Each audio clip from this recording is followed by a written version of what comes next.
Então, Saberes dos Mestres na Capital, como estávamos conversando aqui com o Thiago Valdez, que está na área também, coordenador do projeto. Mestre Rui está aqui nos estúdios da Rádio Cultura FM. Mestre Rui, primeiro eu gostaria de dizer que um dos fundamentos do barracão, mestre, fundamento principal, na verdade, é de pedir licença a quem veio antes, a quem criou a estrada, pavimentou a estrada que nós estamos caminhando agora. Então, para falar de capoeira, a gente sempre pede a bênção e a licença dos antigos mestres aqui. Muito obrigado pela presença, viu, mestre? Com a sua licença, vamos falar de capoeira. O senhor vai contar suas histórias aqui. Medida de salvaguarda, uma terminologia nova aí dentro do universo da avaliação, né? Mas que os capoeiristas estão precisando se antenar para isso, para valorizar os que vieram antes, porque pilar da capoeira é respeito ao mais velho, é saber sentar para ouvir, para depois poder levantar para falar, né, mestre?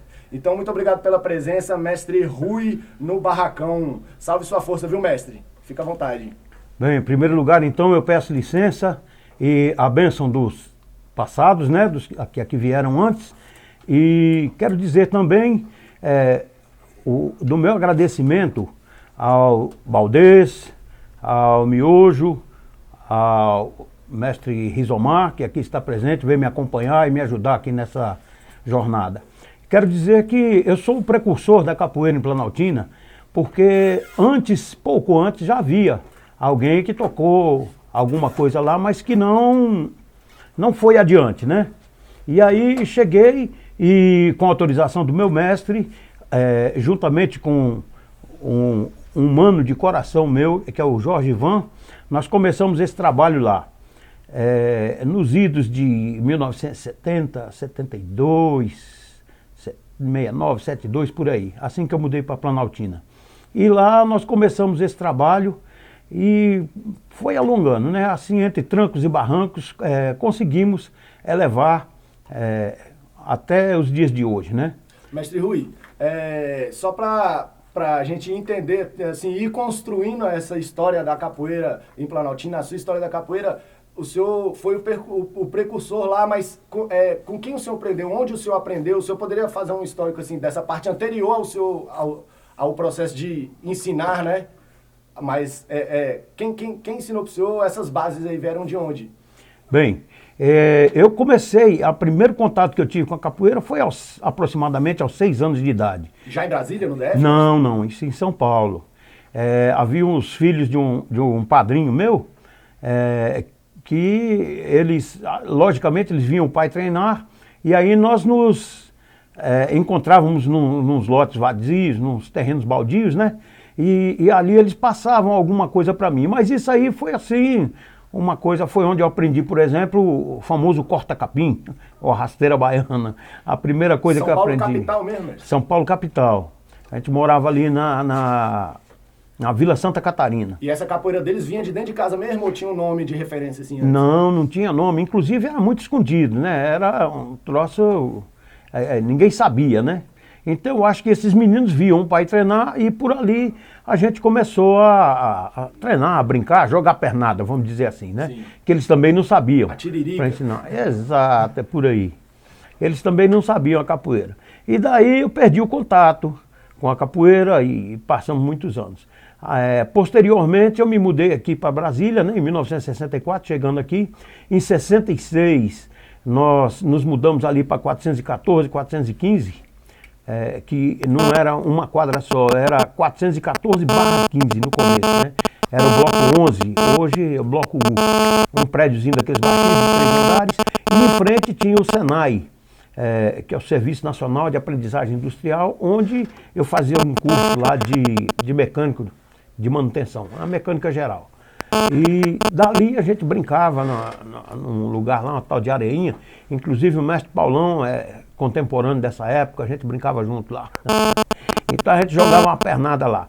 E através dessa nova mudança, eu conheci um rapaz que se chamava Coelho, e que era envolvido, eu acho que ele nem jogava capoeira, mas era muito envolvido com a capoeira. Na Asa Sul mesmo aqui. Na Asa Sul. Então, através dele eu fiquei conhecendo, a gente ia lá para o CO, onde o mestre Adilson já ministrava algumas aulas, né?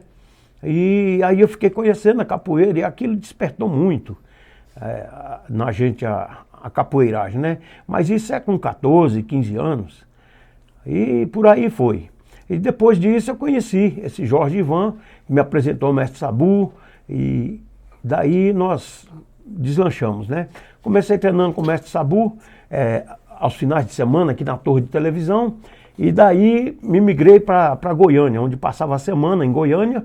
Posteriormente, nós voltávamos para cá no final de semana, onde eu visitava meus pais, meus amigos, meus irmãos, e ajudava ele nas vendas aí na torre de televisão. E assim foi indo. Eu ministrava as aulas lá e eu voltava para cá com autorização dele. Aí comecei, o que aprendia lá eu transmitia para o pessoal daqui. E assim foi indo. E aí o senhor tomou o mestre Sabu como a sua referência de capoeira, então? Minha referência, meu mestre. Exatamente. O mestre Sabu que toda a vida foi. Que o foi. senhor começou a treinar de maneira sistemática, assim, né, exatamente, exatamente. Eu ficava em Goiânia, lá na casa dele, era... Em Brasília, mestre, tem mais alguém que o senhor se lembra, assim, algum nome que treinava nessas primeiras turmas do mestre Sabu aí? Não, de Brasília, só esse Jorge Ivan, né? Que é através dele que eu conheci o mestre.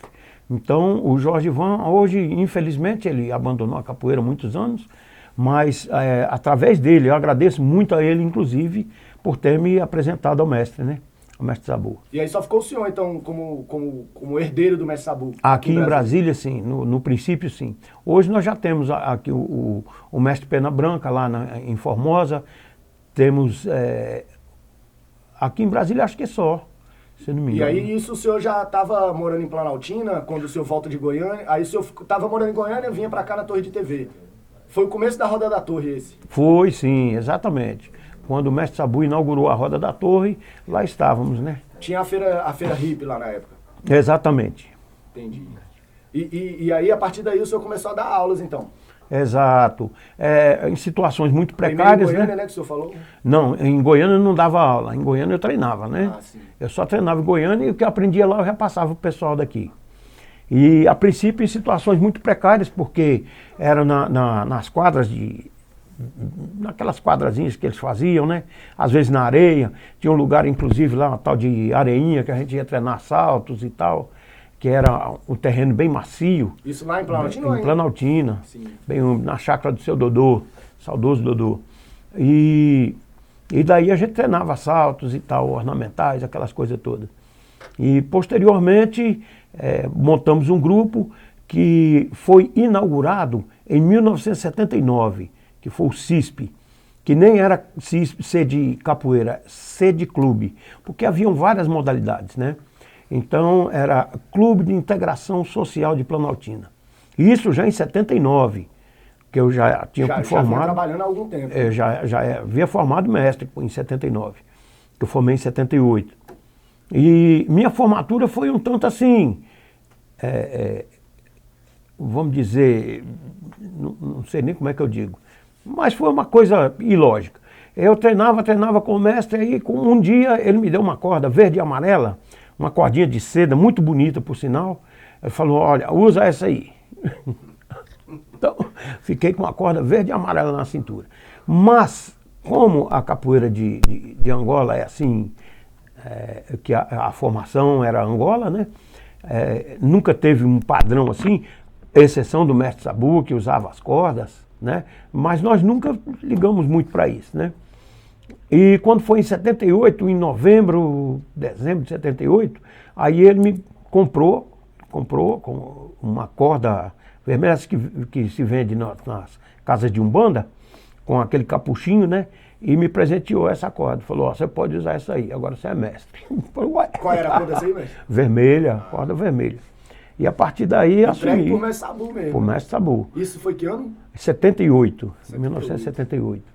Legal, bom demais, hein, mestre? Boa. E nessa vivência, assim, até chegar aí a essa formatura, mestre, essa questão de capoeira Angola, capoeira regional, toques de berimbau, tinha atabaque, formação da roda, tinha um padrão disso aí ou fazia a roda com os instrumentos que tinha? Como é que funcionava na escola de vocês, assim, mestre? Na época não tinha muito essa coisa de ficar tudo decidido assim nos seus mínimos detalhes, né? Posteriormente é que se fez isso. Mas o mestre era o seguinte, quando tinha bastante gente, então se tocava 3 birimbaus, atabaque, 2 pandeiros, a gogô, a foché, tudo, a instrumentação. Mas quando tinha pouca gente, por exemplo, aí ele pegava um pandeiro, um birimbau e geralmente um atabaque. Eram os 3 instrumentos principais da capoeira, né? Principalmente para apresentações. E, e daí nós viemos assim. Eu, por exemplo, quando comecei, que não tinha ninguém para me ajudar, era só o birimbau. E posteriormente... E qual era o toque, mestre? O toque geralmente São Bento Grande de Angola. Geralmente São Bento Grande de Angola. Esse aí era o primordial. Mas aí vinha o toque de Angola, né? O toque de capoeira de Angola, São Bento Pequeno e São Bento Grande de Angola, que era o principal. Entendi. Entendeu, né? Então, e tinha padrão de uniforme? Exatamente. Quando eu vim para Brasília, quando começamos a dar aula em Brasília, como era muito rara a capoeira de Angola, né? Não tinha quase capoeira de Angola, então eu entrei na onda da regional. Então isso aí a gente fazia aqueles abadazinhos de saco costurado à mão. Eu mesmo já fiz muitos para os meninos, que todo mundo, ninguém tinha condições financeiras, né? Principalmente na época muito apertada. A gente comprava o saco de açúcar, botava na quiboa e tal, e alvejava e fazia aqueles abadazinhos de saco para as crianças. Artesanal, né? Artesanal. Aquilo era uma coisa. E depois. E botava corda também nas crianças ou era só uma abadá? Geralmente a corda. Então já tinha um sistema de graduação, assim, cores padronizadas, ou o senhor botava. Como é que funcionava isso aí? Sim, assim que eu cheguei para cá, aí nós usamos esse sistema de graduação, que eu acho, até hoje, eu uso esse sistema de graduação, eu pessoalmente, não o meu grupo, né? Eu digo meu grupo, mas eu nem sei se eu ainda participo do grupo. Eu estou meio jogado de lado. Mas o sistema de graduação é aquela dos orixás, né? Que é azul, marrom, verde, amarelo, roxo, vermelho e branco. São as 7 cores dos 7 orixás. Entende? Então, por aí foi. A gente sempre tocando em frente. Toda vida eu usei essa graduação. Entendi. E aí, a partir de 78, já mestre formalmente reconhecido, né? Exato. E aí o senhor deu prosseguimento ao trabalho, mas assim, é capoeira Angola, né, mestre? E como é que o senhor foi passando isso pra frente, assim? Ou não é? Isso é uma pergunta, na verdade, não tô afirmando nada não, viu? Tá. Não, eu entendo.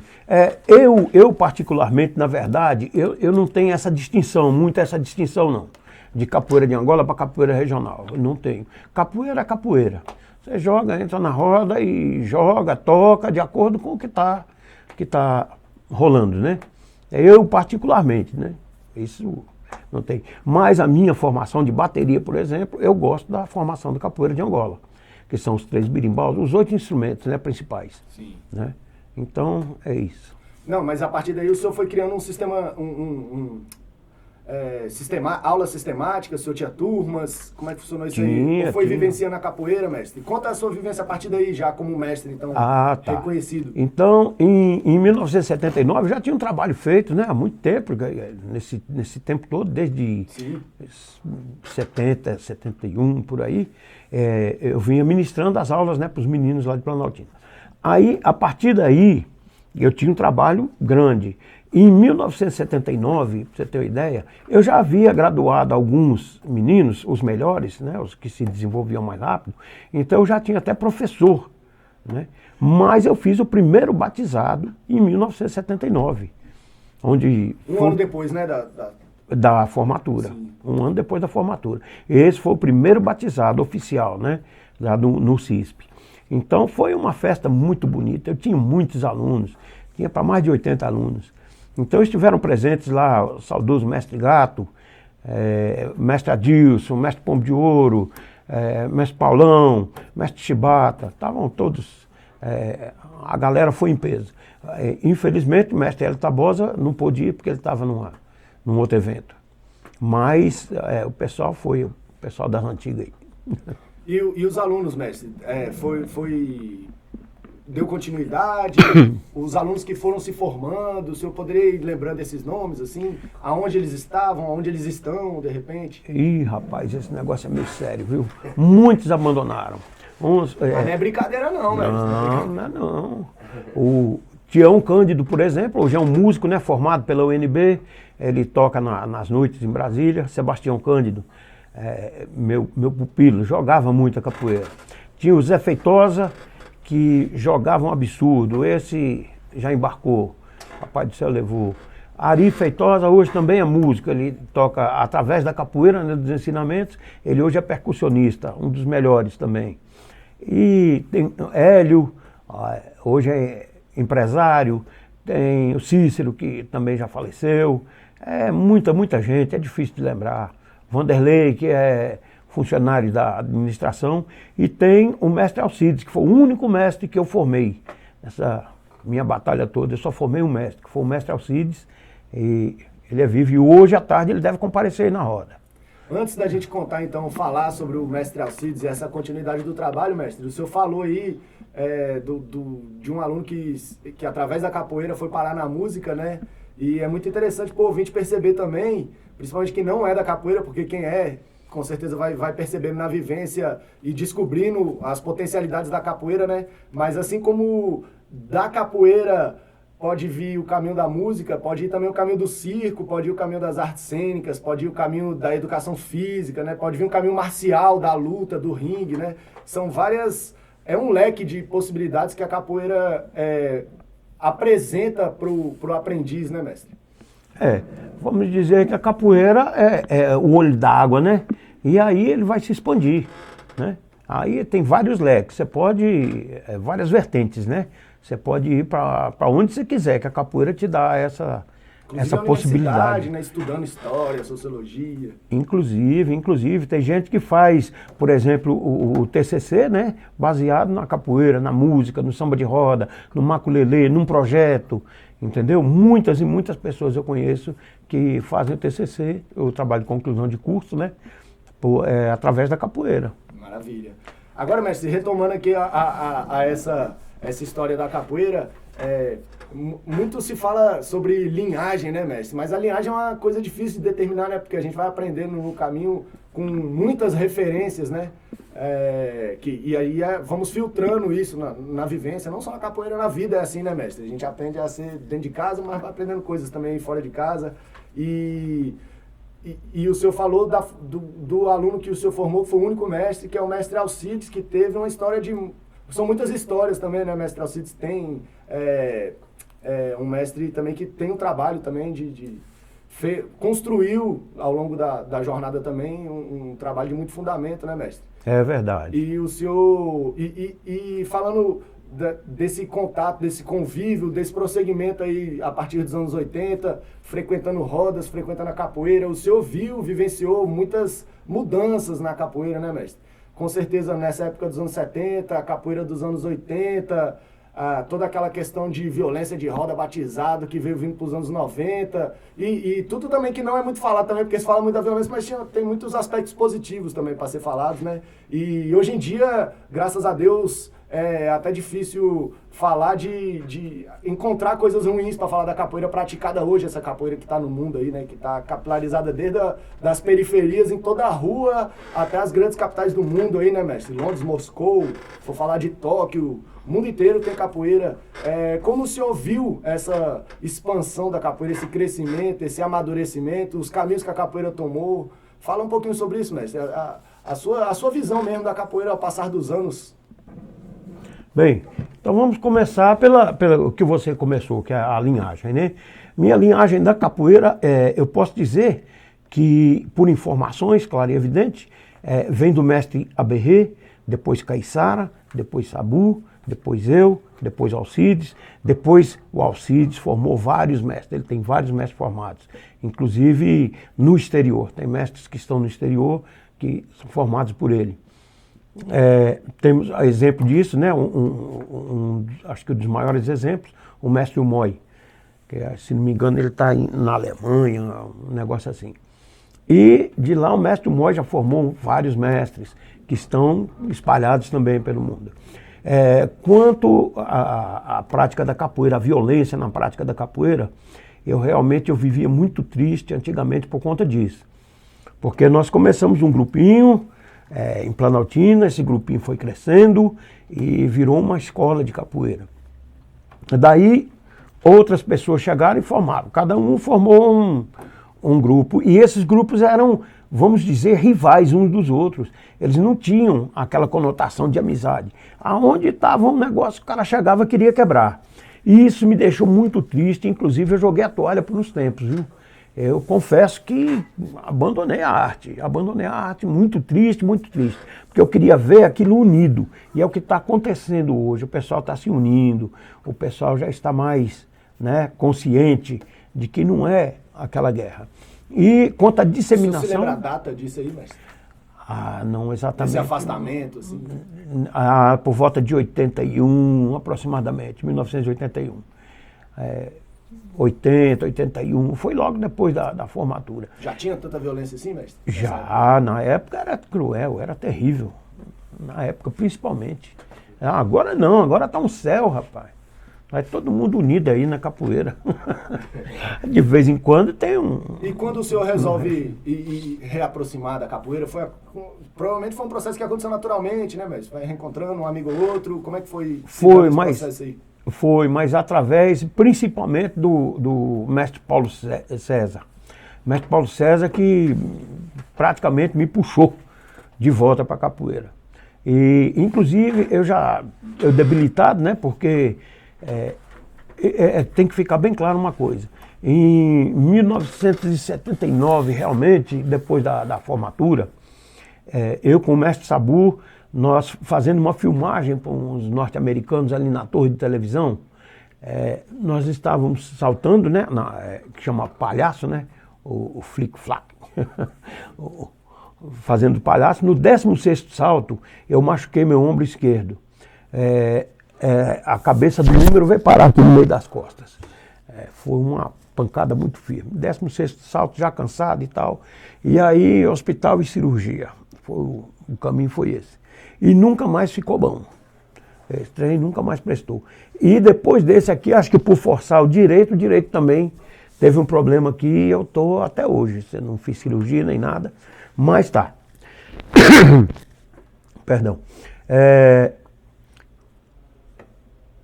Onde é que a gente estava mesmo? Isso é interessante que o senhor está falando, mestre, porque lidar com a questão das lesões também é uma outra coisa que só na vivência mesmo para se dar conta, né?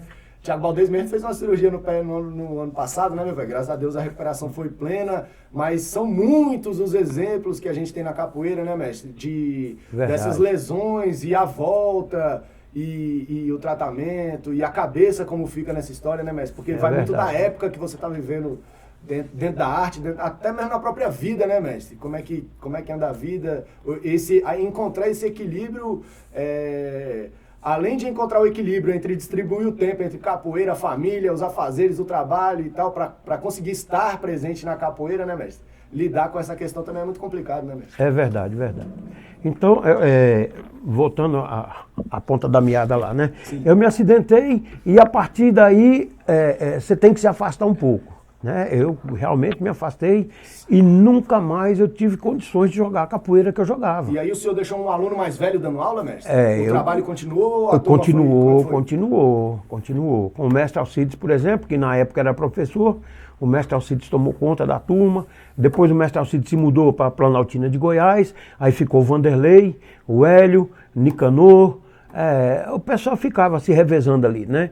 E tem também o Gigante, que era aluno do mestre Tabosa, o Luizinho, né? O Luiz, que o apelido era Gigante, porque ele era muito baixinho assim, mas apelidaram de Gigante, né?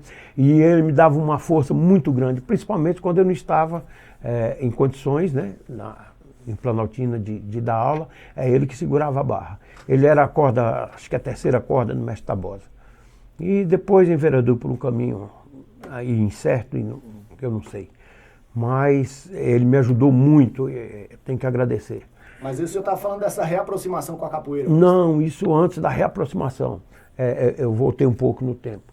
Porque, na realidade, eu dava aula nas quadras, né? Eu comecei nas quadras de futebol, depois nós conseguimos colégio, na escola Paraná, depois na escola, no Centrão, no próprio ginásio de funções múltiplas. Em vários lugares de Planaltina eu lecionava, né? Eu dava aula para a turma. E sempre, eu quero deixar claro isso, meu trabalho toda a vida foi um trabalho social. Eu nunca ganhei nada com a capoeira, à exceção de alguma contribuição, que era para comprar um instrumento, para comprar um negócio e outro. Viu? Mas geralmente eu tirava do bolso para a capoeira. É isso aí, você que está em 100,9, você está na Rádio Cultura FM, girando na gira do Barracão. Hoje, edição especial, gravação histórica aqui nos estúdios da Rádio Cultura FM, medida de salvaguarda da capoeira, edição 2018 do projeto Saberes dos Mestres na capital. Barracão recebendo hoje, sábado 24 de março, o mestre Rui, contando suas histórias, deixando aqui o seu depoimento que está sendo registrado e que será utilizado pelo IFAM aí como medida de salvaguarda da capoeira, que é patrimônio cultural do povo brasileiro, patrimônio cultural da humanidade. Bom demais. Mestre Rui, linhagens, o senhor estava falando aí dessa descendência. Fala um pouquinho da sua descendência aí, mestre. Do pessoal que veio depois, o senhor falou até o mestre Moi ali, do pessoal que está em atividade, por onde o senhor tem andado aí na capoeira hoje em dia, mestre? Nessa volta da capoeira, como é que o senhor lembra a data dessa reaproximação que o senhor falou que o mestre Paulo César te puxou de volta aí, te pescou lá nesse mar aí, mestre? Não exatamente, mas tem, se não me engano, deixa eu ver se eu me recordo aqui, mas não me recordo não. Mas foi pra cá 90 e... eu acho que foi por volta de 98, por aí. Porque 86 também eu tive um acidente muito grave e fiquei afastado muito tempo. 86 um acidente na capoeira, mestre? Não, acidente de automobilístico, Sim. Mas já estava afastado nessa época, né?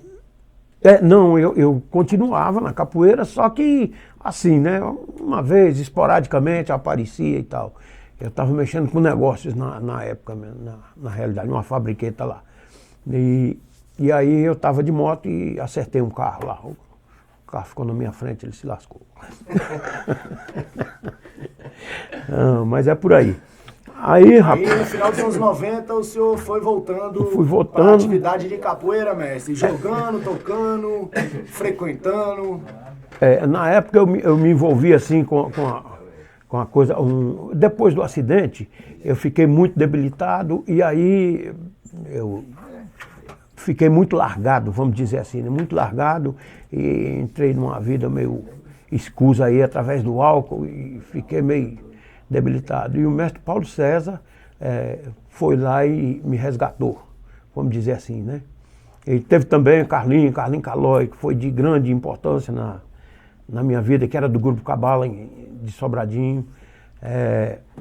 Foram pessoas que me levantaram muito, né? Nessa época aí, final dos anos 90. Isso. E aí você foi retomando a alegria de estar dentro da capoeira, mestre? Exato. Isso. Vendo os alunos? Vendo os alunos e tal, e o pessoal... O respeito? O respeito, né? O pessoal me respeitava muito. Então, é isso. Eu sou muito ruim de conversa, gente. Vocês vão me desculpar.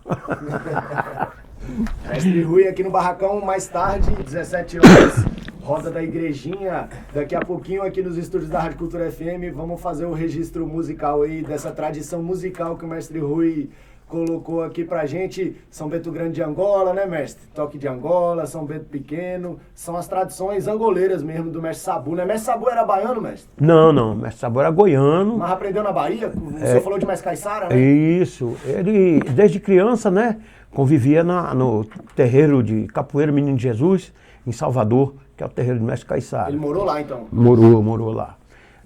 A mãe dele, se não me engano, a mãe dele tinha uma fé com o mestre Caiçara, né? Uma fé, uma fé. Vamos francesar o trem aqui, né? O negócio de só goiano não tá muito certo. E fora a história do Afé, ele contava outras histórias de mestre Caiçara, mestre? Que o senhor se lembra, assim? Essas histórias que o senhor via da capoeira, esse encanto da capoeira que fez o senhor estar dentro dela, até se formar um mestre de capoeira, mestre? Qual foi o encanto que o senhor... O que te encantou ali na arte, entendeu? Porque são muitos, né? Assim como a gente tava falando, tem a música, tem a coreografia, tem a luta, tem o esporte, tem a história, né, mestre? Onde foi que o senhor foi encontrando as suas amarras aí? Rapaz, eu acho que de tudo isso que você falou, faltou um bocado ainda, mas foi não um falei todo. muita coisa não. Pois é, mas foi um todo, viu? Mas o principal é quando eu ouvi o toque do berimbau, cara, aquilo me deixou assim extasiado. Parece que tinha uns grilinhos pulando dentro das veias, aí eu falei, rapaz, esse negócio é bom. E aí, Menino novo, né? menino, rapaz, menino de tudo. E aí eu queria, porque queria fazer aquilo, né? Vi os meninos jogando, falei, rapaz, esse troço é bom. E aí foi indo, montei o pau e daí continuei. E no ensino, mestre, tinha nas aulas de mestre Sabu e nas aulas que o senhor dava também, tinha um tempo para se treinar instrumento, para se falar de música. Todos os alunos eram estimulados a estar na roda ou eram, na verdade, afastados da roda, como já foi, né? A capoeira já passou por várias fases, né, mestre? Exato. Tem de tudo aí. Depende da roda também, né? Se é uma roda dentro, se é uma roda fora. Mas tinha essa parte de ensinar. Essas histórias que mestre Sabu falava da capoeira, de mestre Caiçara, não tinha história nenhuma, mestre. Você vai se lembrar de alguma coisa? Tem muita história, rapaz. É porque o alemão tá chegando aqui, rapaz. A gente esquece muita coisa, tal de Alzheimer. Esse bicho tá chegando com força aqui. Mas muitas histórias. Bom, na minha época, as aulas de capoeira eram ministradas segunda, quarta e sexta, ou terça, quinta e sábado. Só que é o seguinte... De noite. Geralmente, não tinha hora não. De repente era à noite, de repente era de dia, de tarde. Marcava, né? Eram 3, 4 horas, sessões, né, de aulas. E geralmente no sábado ou domingo a gente fazia a roda, onde integrava todo mundo, que era final de semana. Aí todo mundo, o pessoal de segunda, quarta e sexta, e terça, quinta e sábado. Você juntava todo mundo e fazia a roda. E nos meses de semana era só treinamento, né? Então a gente treinava golpe, treinava instrumentação, tudo. Ensinava-se no modo geral. Então o que se cobrava? Cada aluno tivesse seu berimbau, cada aluno tivesse seu instrumental, né? Que é para treinar. E isso surtia muito efeito, que hoje, como eu falei, né? Nós temos músicos formados aí através da capoeira. Uma coisa que é muito associada à capoeira, mestre, é o maculelê, samba de roda, essas coisas tinha também nessa época aí, ou o senhor foi conhecer isso depois? Não, tinha. Inclusive o mestre Sabu era expert, né, nessa área de samba de roda, maculelê. O cara era muito bom. Maravilha. Mestre Rui aqui em 100,9. Vou tocar uma música aqui, mestre Rui, pra gente dar uns 2 minutinhos aqui, pro senhor tomar uma aguinha aqui. Daqui a pouco a gente volta retomando essa conversa aqui. Registro histórico aqui no Barracão. Medida de salvaguarda da capoeira. Depoimento tá sendo registrado aqui. Eu vou tocar uma música de capoeira, então. Santo Antônio é protetor.